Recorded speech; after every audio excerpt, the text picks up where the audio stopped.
Hola, bona tarda, benvinguts i benvingudes a aquest espai d'entrevistes organitzat per la Federació d'Educació de Comissions Obreres de Catalunya amb motiu de les eleccions del proper dia 14 de febrer.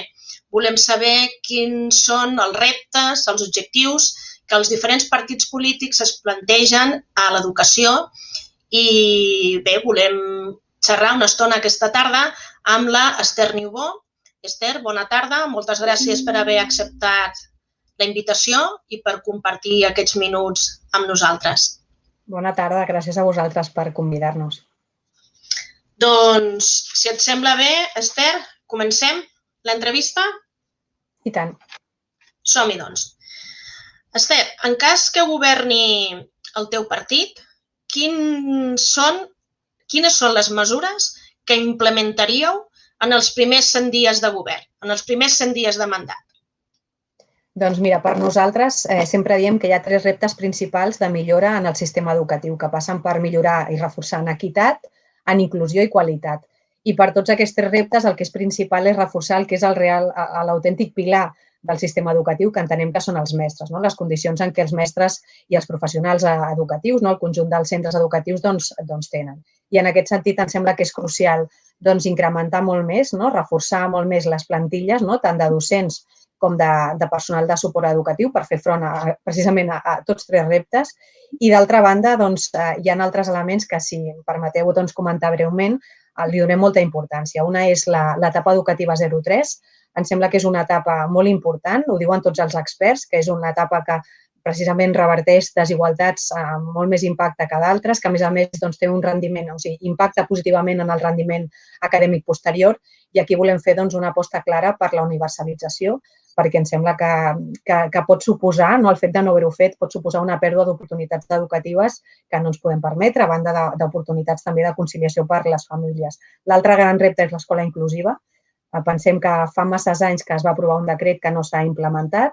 Això és fonamental que tots els nens i nenes amb necessitats educatives especials vegin que no estan exclosos del sistema i, per tant, tenen el personal adient de suport i, per tant, els mestres també poden comptar amb aquest suport a les aules, i ens sembla que aquest segurament seria una de les principals mesures que voldríem tirar endavant.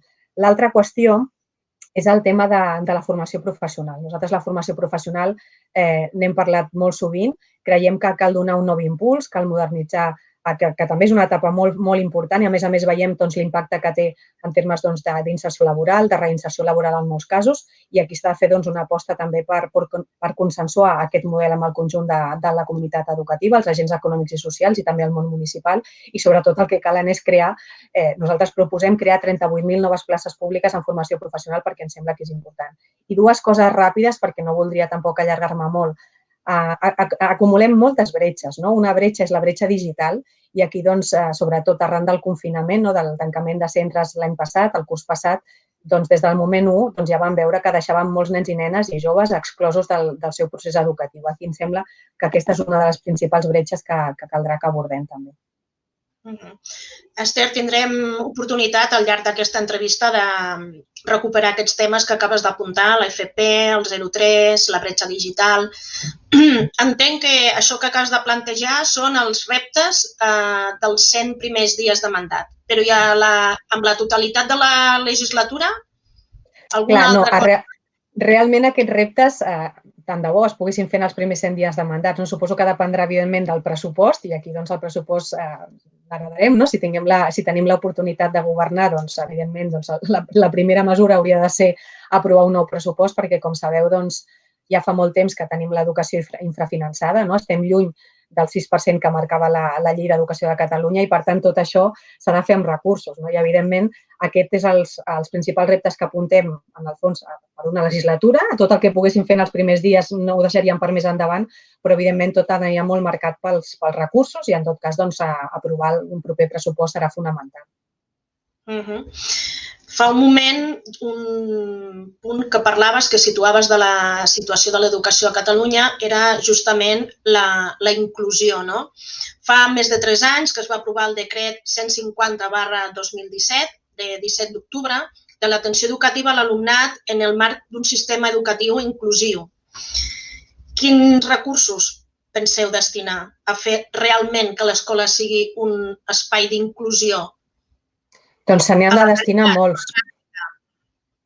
Se n'han de destinar molts perquè primer s'hauria de desplegar el decret, cosa que no s'ha fet. I dintre del desplegament del decret hi ha coses que valen recursos, que costen diners, perquè necessitem recursos, i ara en parlaré, i hi ha coses que no necessiten diners, que simplement es tractava de desplegar normativament un decret que, com dic, no s'ha fet. Però, en tot cas, anem a l'important, que són allò que afecta els recursos.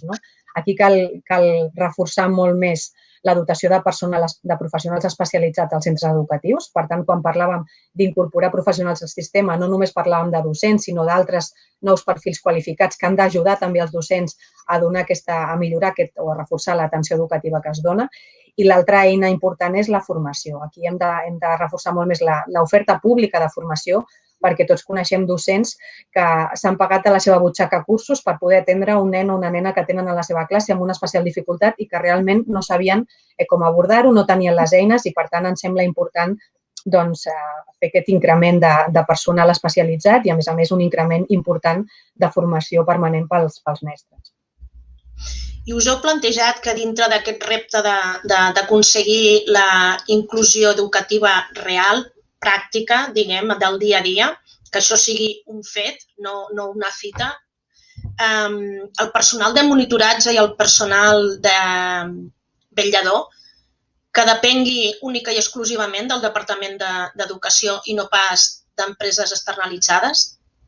Doncs realment, si ens ho creiem, s'hauria de valorar i molt seriosament, perquè tant vetlladors com monitors formen part, potser no, els vetlladors en aquest cas sí que formen part del temps lectiu, alguns altres potser formen part del temps no lectiu, però en tot cas tot això és temps educatiu. I per tant, quan un nen o una nena té una necessitat educativa especial, la té tot el dia, la té tant durant les hores lectives, la té al menjador, la té a les sortides, la té a les extraescolars, i per tant jo crec que un sistema educatiu que es consideri inclusiu i que faci una aposta real per la inclusió requereix de tot aquest personal que, com deia, és diferent dels docents, però que és necessari, és imprescindible, ajuden també els docents a poder donar aquesta atenció que convé, perquè, com deia, a vegades hem parlat de moltes coses, però també de l'alumnat sord signant, el que requereix d'un intèrpret de llengua de signes.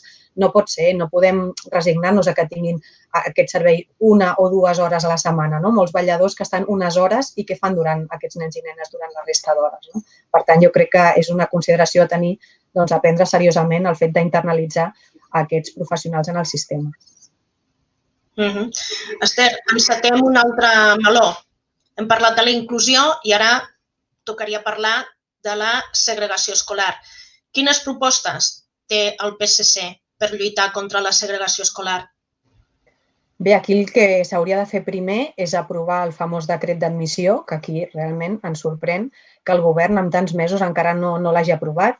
Sembla que ens diuen que serà aviat, però vaja, porten molts mesos dient que està a punt. En tot cas, aquesta seria una peça, la principal peça per poder anar desplegant tot el pacte contra la segregació. És a dir, aquell pacte que vam signar molts partits, membres de la comunitat educativa fa uns mesos al Palau del Parlament, no ha de ser un document bonic o un acte simbòlic, allò s'ha de desplegar i allò requereix també d'uns recursos. Per tant, és el desplegament de moltes de les mesures que estan en aquell pacte i aquí, evidentment, és imprescindible fer-ho. Per fer-ho necessitem més recursos que dels que no hi ha en aquests moments.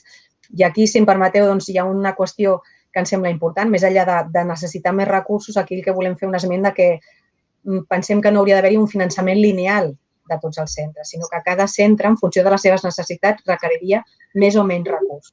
Jo crec que fins ara estem acostumats que en general tots els centres reben el mateix i aquí hem de tenir en compte que hi ha uns centres que tenen majors necessitats, major complexitat, uns entorns socioeconòmics diferents i, per tant, nosaltres diem com més necessitats, més recursos ha de rebre un d'aquests centres. I jo crec que totes les mesures que parlava abans, des del suport als docents, inclusiva 0-3, tot això en el fons repercuteix en la segregació escolar. Per tant, em sembla que totes les altres mesures es podien incloure en aquest paquet. Però vaja, aquí és evident que requerim desplegar aquest pacte, fer-ho amb recursos i, a més, treballar per un finançament que no sigui lineal, sinó que es correspongui amb les necessitats reals de cada centre educatiu.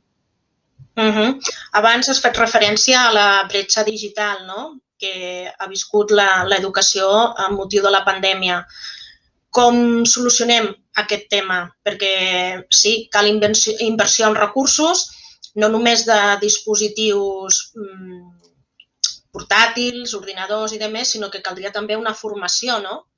Exacte, o sigui, aquí jo crec que tu ho deies molt bé, no? No només són els equipaments informàtics, no? L'ordinador, la tablet, el que sigui, és també la connectivitat, vull dir que això també hem d'entendre que va junt, perquè molts nens i nenes doncs, tenien algun aparell de casa seva, però el que no tenia era la connectivitat, i l'altra qüestió és la capacitació digital, i això doncs, afecta tant als mestres com també als nens i a les nenes i a algunes famílies, no? Perquè si tens nens o nenes petits han de ser les famílies que puguin fer aquest acompanyament, no?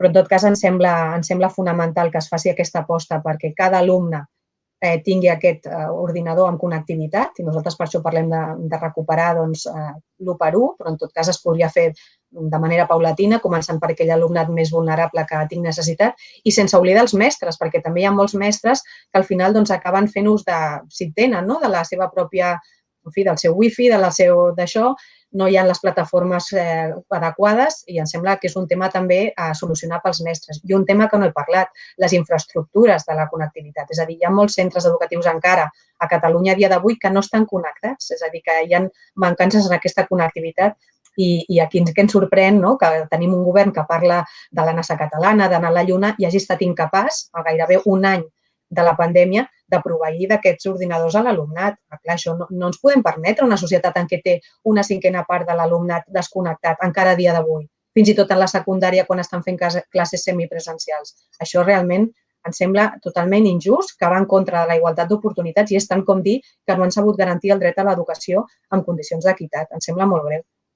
I perquè a sobre més va haver-hi una aportació molt important del govern de l'Estat en educació. Aquest últim any, si no recordo malament, s'han aportat més de 400 milions d'euros a Catalunya per fer front a l'emergència educativa. És a dir, hi ha recursos, segurament, evidentment totes les administracions necessiten més recursos, però hi ha recursos per fer això. Jo crec que hi ha fins i tot elements que tenen a veure amb la mala gestió i això no ens ho podem permetre.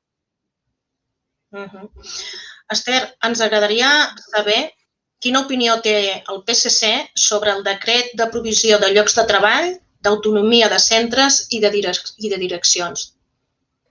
Sí, aquí nosaltres realment en els últims anys hem tingut debats i converses amb molts agents, sobretot també amb sindicats i molts professors, i ens sembla que cal revisar el decret. Ens sembla que aquests decrets s'han de revisar perquè el que cal és aprofundir en la democràcia als centres. És a dir, nosaltres defensem, evidentment, que cada centre educatiu tingui un lideratge, que hi hagi un lideratge del projecte educatiu, un lideratge organitzatiu també, però en tot cas ha de ser fruit d'un treball en equip. Necessitem que els claustres hi hagi un debat amb llibertat i, per tant, es respectin les posicions, que ningú se senti cohibit de poder plantejar posicionaments en un centre o altre i, per tant, pensem que és un decret que s'ha de revisar per aprofundir en aquesta democràcia en el funcionament dels centres i pensem, a més, que no ha d'estar renyit amb un lideratge del projecte educatiu. Has comentat fer esmenes, no? O fer una revisió d'aquests decrets. Aquí nosaltres parlem és de revisar aquests decrets per millorar qüestions que em sembla que realment no han tingut segurament l'efecte que haguessin desitjat i que caldria revisar. En cap cas us plantegeu la derogació? No, nosaltres abans de la derogació el que volem és revisar-ho bé, veure quines qüestions, com deia abans, són millorables, que em sembla que són bastant millorables i a partir d'aquí treballar també en consens, també ho diré, també en consens amb els sindicats i la comunitat educativa. Entenem que qualsevol canvi, reforma que s'hagi de fer s'ha de fer de manera dialogada, no com s'ha fet altres vegades i per tant nosaltres el que ens plantegem és revisar-ho i a més fer-ho buscant un consens, un nou consens amb la comunitat educativa. Parlem ara de l'educació postobligatòria. Com creus que ha afectat l'activitat no presencial a les universitats i sobretot aquell alumnat de nova incorporació, de nou accés al que serien les facultats? Doncs la veritat que ho hem de valorar negativament, és a dir, tot allò que no ha estat garantir la presencialitat 100%, doncs ja sabem a dia d'avui els efectes que ha tingut, que ha perjudicat especialment aquell alumnat més vulnerable, aquells fins i tot que entraven a primer curs, i ens sembla una qüestió que caldria revisar, perquè les dades en principi van millorant i ens sembla que l'efecte negatiu que aquesta no presencialitat té sobre molt alumnat és és perillosa, no? I jo crec que tampoc ens ho podem permetre. Aquí pensem, a més, que venim, no? Heredem, en aquest cas, doncs, ja aquest curs s'ha començat aquesta rebaixa del 30% de les taxes que vam lluitar partits i sindicats, però en tot cas venim de tenir les taxes més cares de tot l'estat espanyol. Les beques que s'havien reduït en l'època forta del Partit Popular, que ara amb el nou pressupost general de l'Estat doncs hem aconseguit incrementar en un 130%, però venim d'això. I, per tant, aquesta no presencialitat ha agreujat molt més les oportunitats de determinats perfils d'alumnes. Quan has començat la teva intervenció, Esther, has fet esment a l'FP.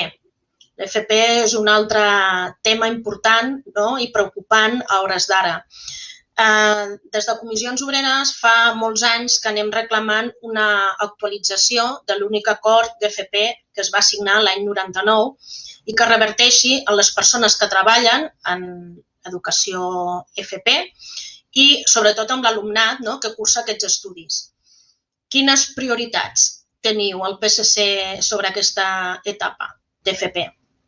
Sí, aquí nosaltres diem és que hem d'ampliar molt més l'oferta pública i, com et deia al principi, defensem una ampliació de 38.000 noves places públiques de grau mig i superior de cicles de formació professional, i aquí el que diem és que hem de donar un nou impuls, una modernització de la formació professional perquè té molts efectes positius, com deia abans, en la inserció laboral, en la reinserció, en la formació especialitzada, permet a molts joves incorporar-se en qualificacions emergents i sectors que són molt punters i, a més, veiem que té efectes. Ens preocupa l'abandonament escolar prematur en el cicle mig, sobretot, i creiem que aquí caldria revisar-ho. I, sobretot, el que voldríem, com una mica en la línia de la pregunta anterior, seria consensuar un model de formació professional amb el conjunt del sector, amb agents econòmics i socials, amb el món municipal, perquè també fa una tasca molt important en matèria de formació professional, perquè realment ens sembla, no entenem com a dia d'avui no tenim, per exemple, un mapa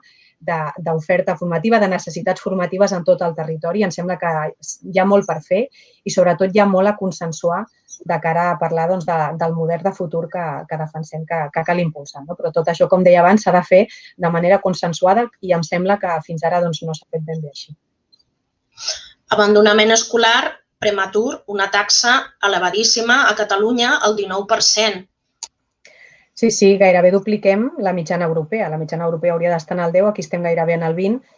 I, clar, quan diem que som líders en abandonament escolar prematur, malauradament, o en segregació escolar, clar, no pot ser que estiguem aquí i a la cua d'inversió educativa. Res és casualitat.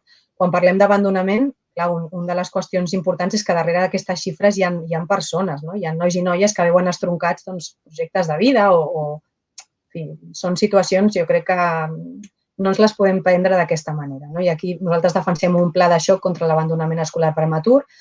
Aquí hi ha moltes línies d'acció. Una molt important seria treballar la flexibilitat, almenys al nostre entendre, per la flexibilització de la secundària. La secundària entenem que és molt rígida i haurien d'haver-hi moltes més passarel·les entre, per exemple, cicles, ESO, formació professional, escoles o centres de noves oportunitats, segones oportunitats. Tot això hauria de ser molt més permeable, hauria de ser molt més circular, s'hauria de reforçar molt més la feina d'assessorament, d'orientació, orientació en aquestes èpoques complicades i, per tant, aquí el que defensem és un pla de xoc important que, evidentment, s'hauria de fer també de la mà dels ajuntaments, en plans d'entorn, i aquí s'ha de fer una aposta molt important per revertir aquestes xifres altíssimes, darrere les quals, com deia, hi ha casos de nois i noies que de cop perden moltes oportunitats. I quin creus que ha de ser el paper de la part social en aquest projecte educatiu? Quin és el paper que haurien de complir els sindicats?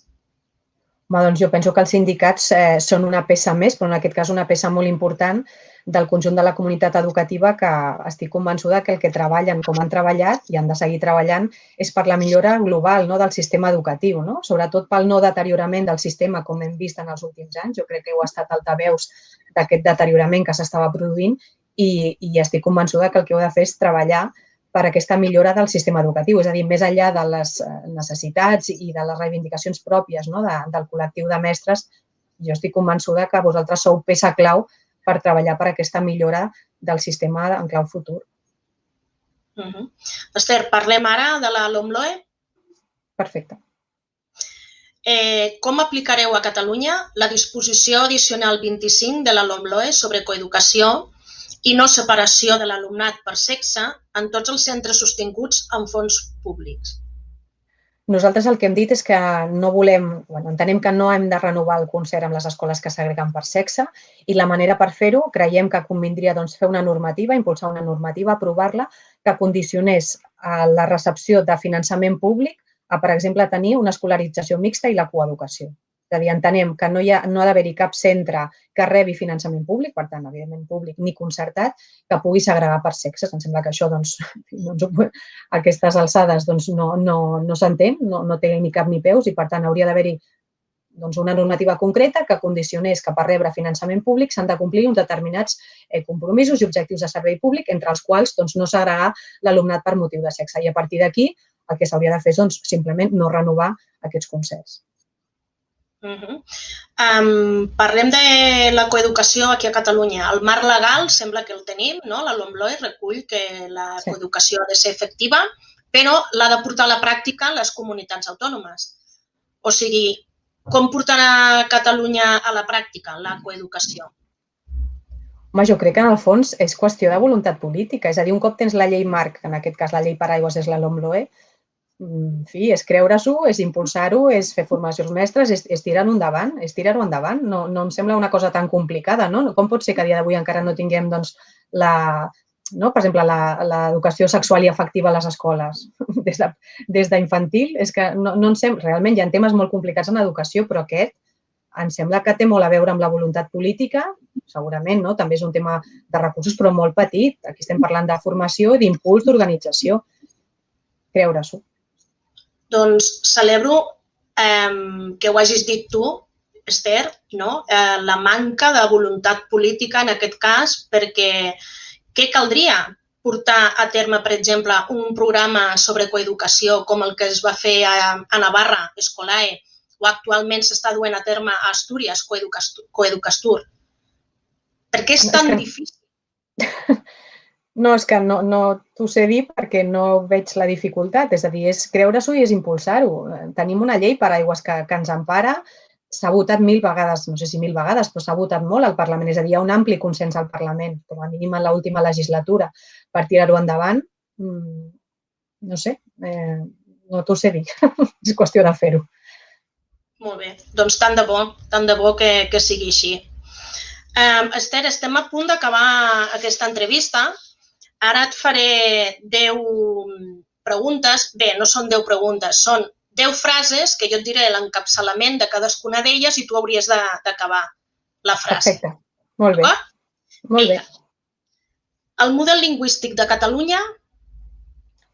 Doncs em sembla que requeriria més flexibilitat i compensació per garantir que al final de l'ESO tots els nens i nenes tinguin un ple domini de les llengües oficials, que és el català i el castellà, i per tant nosaltres estem raonablement satisfets de com funciona aquest sistema, però sí que pensem, i en aquest sentit també s'ha introduït a la LOMLOE, el tema de la flexibilitat, és a dir, allò que s'ha dit moltes vegades, si en un determinat centre concret, en funció de la realitat sociolingüística d'aquest centre, hi ha un domini molt majoritari del castellà, per exemple, això voldrà dir que cal reforçar les competències en català. Si fos exactament el contrari i les avaluacions sortissin que hi ha alguna d'aquestes dues llengües que és més fluixa, doncs entenem que els propis docents, el propi claustre, el projecte educatiu, el projecte lingüístic es pot reforçar per reforçar aquesta altra llengua que en tot cas sortiria fluixa. Aquesta és la nostra visió. És a dir, funciona raonablement bé, però reforcem, si és necessari, la flexibilitat per poder compensar, per garantir aquest ple domini de les dues llengües al final de l'ESO. I l'anglès a tot arreu. D'acord. No consideres que estigui en perill la llengua catalana? No, jo crec que afortunadament s'han fet molts passos endavant. Estic convençuda que no està en perill. Igualment, creiem que s'ha de fomentar i l'escola és un d'aquests nuclis més importants de foment de la llengua catalana, com s'ha viscut històricament, però tampoc ens sembla que s'hagi de fer com un sacrilegi. Entenem que si hi ha alguna cosa que s'ha de millorar en alguna d'aquestes dues llengües, sigui una, sigui l'altra, doncs s'ha de poder fer, i també diem que no n'hem parlat massa el tema de l'anglès. A dia d'avui encara tenim una bretxa molt important. L'anglès, si no és un alumne que té una família que pugui pagar extraescolars, sortides a l'estranger o intercanvis, és molt complicat que un nen, quan acabi l'ESO o una nena, acabi amb aquest domini d'una tercera llengua. I en aquest sentit sí que ens sembla que aquí cal posar molts recursos a disposició per reforçar això, no? I això no n'hem parlat, però també defensem més professorat especialitzat, més places a les escoles oficials d'idiomes i més formació també al professorat. Següent frase. Amb la LOMLOE? Doncs amb la LOMLOE es fa una aposta molt important per l'equitat, per la modernització del sistema educatiu, per reforçar l'escola pública i per donar més oportunitats als joves i als nens i nenes. El lleure educatiu? Doncs el lleure educatiu és fonamental pel desenvolupament de molts nens. S'ha vist en aquests moments de pandèmia, quan s'ha suspès o s'han cancel·lat aquestes activitats, també que hem acabat perjudicant els més vulnerables i, en tot cas, ens sembla que calen polítiques públiques, cosa que no s'ha fet fins ara, per garantir aquest accés amb igualtat d'oportunitats també al lleure educatiu, que entenem que és un àmbit educatiu no lectiu, però on cada cop també hi ha més bretxa i més desigualtats entre l'alumnat. L'etapa 0-3? Com deia abans, ens sembla una etapa educativa fonamental que s'ha menystingut i s'ha abandonat en els últims anys i aquí nosaltres el que volem fer és fer una aposta per la universalització, perquè sigui un servei públic realment prioritari que garanteixi la capacitat de tots els infants de tenir aquests estímuls i, a més, que també preservi les oportunitats formatives o laborals dels progenitors i que normalment acaba afectant aquestes dificultats de conciliació, també acaba afectant especialment a les dones. Les avaluacions externes són? Ens sembla que són útils, que són necessàries, no per, evidentment, avaluar i que compti això a nivell individual, però per veure com van sortint les competències, si s'han de revisar algun projecte concret i, per tant, ens sembla que poden ser útils, si no es fan servir, evidentment, ni per fer rànquings ni per avaluacions individuals, per veure com surten les competències i per revisar si s'ha de revisar projectes o model. El reconeixement a l'esforç del personal docent i dels centres en general? A banda que pugui ser insuficient, el que ens sembla és que s'ha de reforçar amb eines, amb instruments, amb recursos, perquè al final el que no podem fer és que el sistema educatiu es recolzi a les espatlles úniques o sobretot a les espatlles de l'esforç i dedicació fora d'hores que fan els mestres, especialment en els últims anys. Ens sembla que tot el reconeixement als mestres i professionals, però no podem viure, el sistema no pot viure només d'aquest sobreesforç dels docents, sinó que aquí s'ha de donar, com deia, recursos i eines dels tipus que siguin perquè afrontar la complexitat creixent a les aules, la tasca burocràtica és increïble i al final fins i tot pot desviar de l'autèntica tasca que té un docent. L'escola rural? L'escola rural no s'ha tractat prou bé, necessitant més recursos i creiem que aquí també s'ha de fer un replantejament per donar-li molta més importància de la que té, també per temes de vertebració territorial. Cada cop que es parla molt de despoblament, però ens donen les eines que convenen a les escoles rurals. Justament, ho has esmentat a la pregunta anterior. La burocràcia als centres educatius?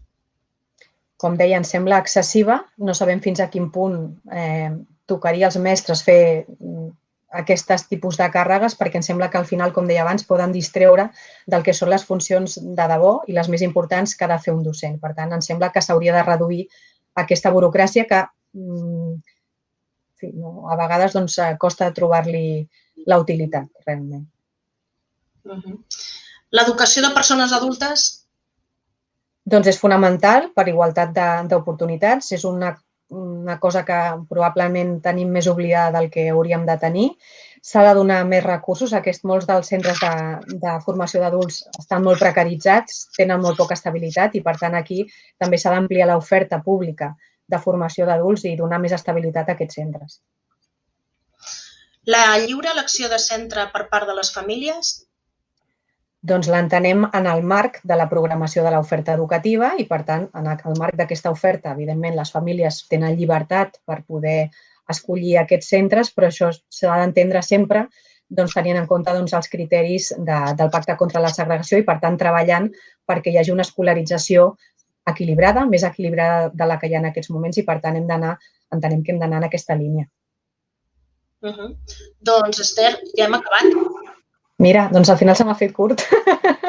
No sé si vols afegir alguna altra cosa. relacionada amb l'educació, alguna cosa que... No, agrair-vos de veritat, ja no que és l'entrevista d'avui, perquè ens dona l'oportunitat també de poder arribar amb les nostres propostes a més gent, sinó la feina que feu al dia a dia de seguiment. De veritat que m'he sentit, com a diputada, i segur que els meus companys i companyes diputats també ho han estat, que sempre hem tingut a comissions quan hi havia problemes, quan teníem consultes sobre la realitat i, per tant, agrair-vos la feina, més enllà d'avui, la feina que feu en el dia a dia. Moltes gràcies. Aquesta és la nostra tasca, no? Entre tots, intentar que l'educació sigui cada vegada millor i de qualitat, pública i això, universal, no? En totes les etapes educatives i intentem sumar, sobretot. Doncs, Esther, ha estat un plaer. Celebro que hagis estat una dona, la persona entrevistada, perquè fins ara havien estat homes, per tant, estic contenta i moltes gràcies per haver acceptat la nostra oferta. Doncs gràcies a vosaltres. Moltes gràcies, ha estat un plaer i seguim en contacte d'una altra manera. Moltes gràcies. Perfecte. A reveure, Esther. Adéu.